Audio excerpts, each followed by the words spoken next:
Jacob's favorite son Joseph grew into a young man, but at the age of 17, he was helping to care for his father's livestock.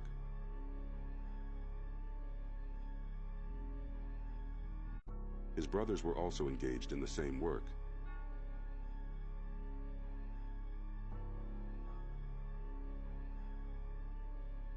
But they harbored a dislike for Joseph due to their father's favoritism.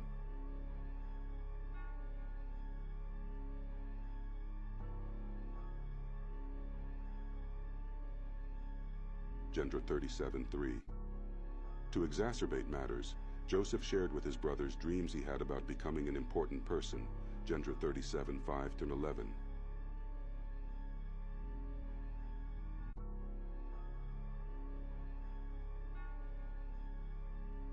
Later, the 10 older brothers moved their livestock about 60 miles away and had been gone for several days, causing Jacob to worry. Fearing they might have been attacked by men who had reasons to dislike them, Jacob sent Joseph to find his brothers and bring back any news. The journey was challenging for young Joseph, but after much inquiry and travel, he found his brothers herding their animals. Seeing him approach, his brothers saw this as an opportunity to deal with him as they had long desired, without their father's interference.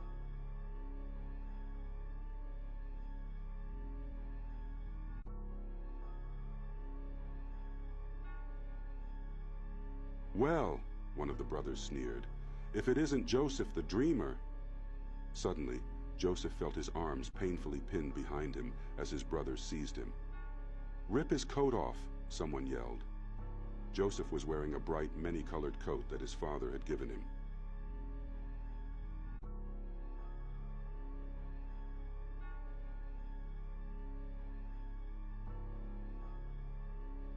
It was special, and one of the reasons his brothers were envious.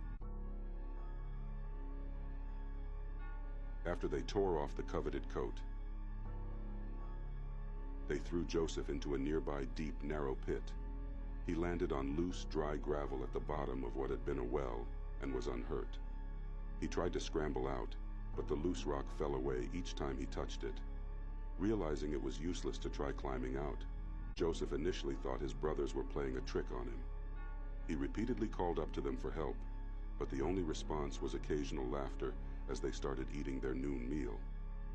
However, one of the brothers, Reuben, was not cruel enough to laugh at his young brother's plight. Reuben had gone to watch the flocks while the others ate together, planning to return and rescue Joseph after the others returned to their animals. Genesis 37, verse 22. He didn't notice the approaching caravan of Midianites who were traveling southwest to Egypt to sell spices. When the other brothers saw the Midianites coming close, one of them had an idea. "These Midianites buy and sell almost everything, including slaves," Judah observed. "Why not sell Joseph to them? Why not sell Joseph to them? They could resell him at a profit in Egypt as a slave." The brothers instantly agreed. They waved down the approaching caravan and told the captain they had a young man to sell as a servant. The captain dismounted to inspect Joseph. After much arguing and bargaining, they agreed to sell Joseph for a small sum. Although the price was meager for a human being, the Midianites felt they had outbargained Joseph's brothers, who were relieved to get rid of him for any amount. With ropes, the Midianites pulled Joseph out of the pit. Not fully understanding what was happening, Joseph struggled to get free and shouted to his brothers for help. They watched idly as he was dragged away and then divided up the 20 pieces of silver the Midianites had paid them. Subscribe for Part 2, The Adventures of Joseph, the Savior of Jacob, and his Israelite brothers.